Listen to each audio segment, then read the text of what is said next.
Okay, we're back. This is still episode 6. We're going to second coat a corner and the seam together because they are so close. You can do, listen, you can do one first, and then when that dries, you can do the other one. You don't have to do it at the same time.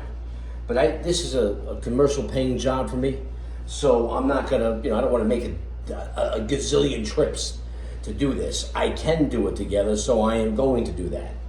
But I want to show you how to do it together. It's the same way. You're going to do the same thing like you do to a seam. I already did the bottom, and I'm going to show you how to do the top. Okay? Now I'm on the scaffold, and you're with me. So here we go. Step up here, just like that. You can see the corner. First thing I'm going to do, I'm going to mud up the corner, just like this. You put the knife all the way up into the corner. And you're going to put the knife right in there. You're going to lay it right on. Okay? Until it meets the mud on the bottom. Just like that. Okay? Then I'm going to feather the corner. Just like you did on the seam. I'm going to take the 6-inch knife. Right? I'm going to bend this corner right here. Just like that. I don't know if you can see it, but you'll see me coming down with it. Just like that. Okay, and there's the mud. So I just feathered that corner. Now I'm going to mud up the other side. I put it all the way up into the ceiling, all the way up to the top of the corner. And then I'm going to come down, keep the handle close to the wall, and I'm going to spread the mud. Making sure it's nice and even. Now this I'm not going to feather. I'm not going to feather this. Because I want to just put some mud on the seam here. Just like this.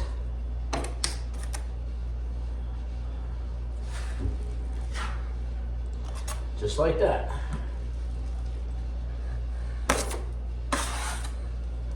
Might be a rough angle for you to watch, but just like that. Okay? This is what it looks like. I'm going to step down. This is what it looks like. Corner and seam all done. Okay, now I'm going to feather this side and I'll show you how to wipe it.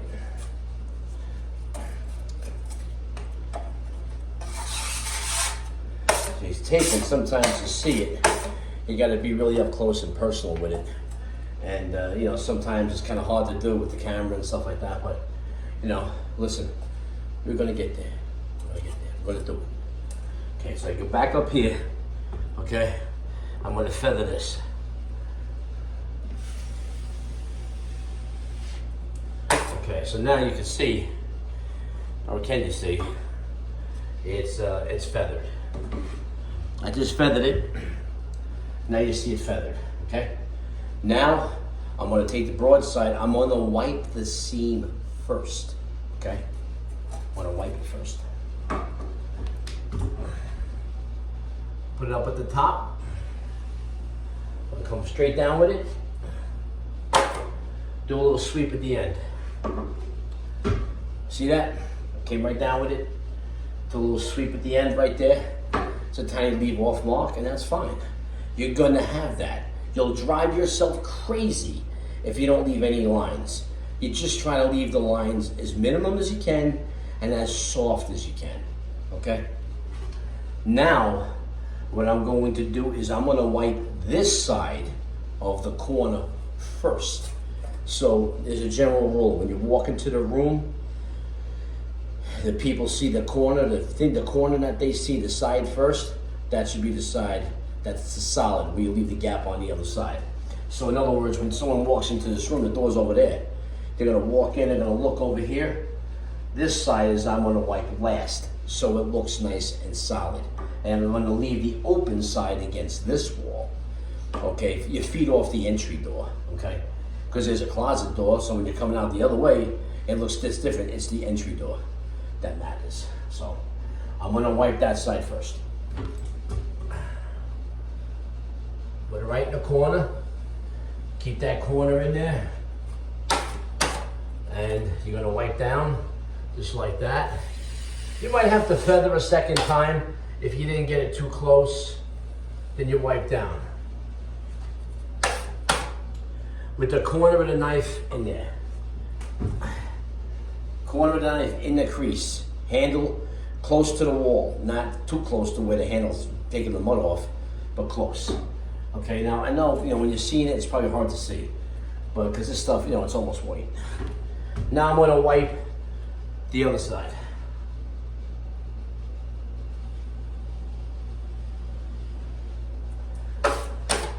Just like that.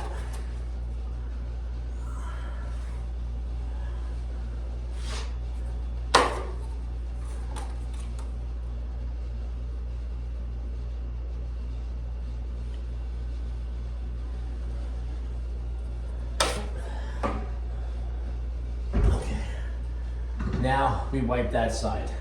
So now the open side, the side that needs to be filled on the next coat, is against this wall. And if I show you, you'll see the gap. I'll hold the camera there so you can get a look and see what I'm saying. So when you look at the wall this way, everything is covered nice, right? When you look at it this way, there's an open gap in there. That's the gap you fill on the next coat. Simple as that, when it's dry. So let me put this down. I'll pick up the camera and I'll show you. Because it's hard to see, I understand. Okay. All right, here we go. Now look at that corner. Okay. See that? See that gap in there? See that gap in that corner? Well, that corner, that gap, is supposed to be there. So now, when I go and I do the other coat, when I coat this side on the third coat, I'm gonna fill in that whole gap. And I'm gonna pull it. The knife's gonna be away from the wall, the handle, and I'm gonna pull that tight, fill that whole gap up. And that gap will be good and dry and ready for sanding when it's all dried up. So you have to leave a gap somewhere. You try to leave the gap as thin as possible. But there's gonna be a gap. There's no way around it unless you do one side of the corner, you coat it, you leave it. And if you get cheese on the other side, who the hell cares? It doesn't matter, because when it's dry, you're gonna go on the other side, you're gonna scrape it, like this with your knife, you're gonna scrape it all off, and then you're gonna coat the other side nice and tight. And then you never have to worry about a gap if you do one side of the corner at a time. A lot of people do. It just depends on who breaks you in and who teaches you. But like in a job like this, that's a regular, like a side job, a paying job, I wanna get it done as quick as possible. I'll coat everything all together. You know what I mean? Because I'm doing it and it's faster. And because I can. If I couldn't do it and I was just kind of starting out, then I really want it to come good, I'll do one side at a time. Whatever's easier for you to do. Running wet into wet compound is a difficult thing. It's not that easy. You will have lines, you will have leave off marks, but sometimes you don't have the time to do one side of the corner, to coat just the corner and leave the seam out. Then when the corner dries, you can do the seam. If you got all the time in the world and you're working on your home and time is not an issue, you can do anything your heart desires. You can do anything you want. It doesn't matter. You can wait, you can do one corner on the side, you can do half of it, one half, a quarter, an eighth of it. Whatever you want to do, you can do. But when you're doing it for a commercial job, or residential, or like a side job, or your job, you have to be efficient. And doing one thing at a time, not always efficient. Because time is money, and that's the name of the game here. So I can do it. I do it the most efficient way I know how. And I don't worry about this coat because I'm putting another 2 coats on top of it anyway. So I make sure this one is good and solid, and the next one, it's the same thing. It's going to be wider than this one, fuller and wider, and that's all. Until we sand it, and then we'll touch it up, and everything will be fine. But this is how you would do it all together at one shot, a corner and a seam together. And then on the bottom, there's an outlet in the middle. So you have to coat around the outlet. So there's going to be marks and lines. There has to be, but you're just trying to keep it as soft as you can. If you don't want that, then do one thing, let it dry, and do the other thing. Do one side of the corner, let it dry, do the other side if you're not sure. If it's too much of a pain in the ass and it's driving you really crazy, do what's easier for you. If it's one side, let it dry, and do the other side. If it's easier and it comes out better, that's fine. You do what's best for you, as long as you know how to do it and you get the right outcome. That's all that matters. Okay, I'm gonna move the baker and move on to something different. So we did a corner already, we did some seams, we did some screws, we ran them, we spotted them, we did some more corners. Now naturally, like I said in the previous episode, what you do on the walls, you do on the ceiling. Doing this corner is the same way you're gonna do the capping. It's the same thing, it doesn't change. There's nothing to figure it out. But the more you do it, the better you're gonna get. Simple as that. Practice makes perfect. It's simple, it's clear as crystal. That's it. The more you do it, the better you get, okay? Ceiling is the same thing. It's just made up of seams that go here and there and corners. It's all the same. It's all the same stuff, okay? So whatever you see me do here, you can apply it to up there. Now, I didn't go on the bottoms and do things from the bottom. I tried to show you in the middle of the seam so you understand what feathering is. Everything has to get feathered, everything. You feather the nails, you feather when you're coating the nails later on, you're polishing them, you feather them on the sides and boom, pull down with the 10. We'll show you that on the next coat. But the second coat, the same thing with the feathering.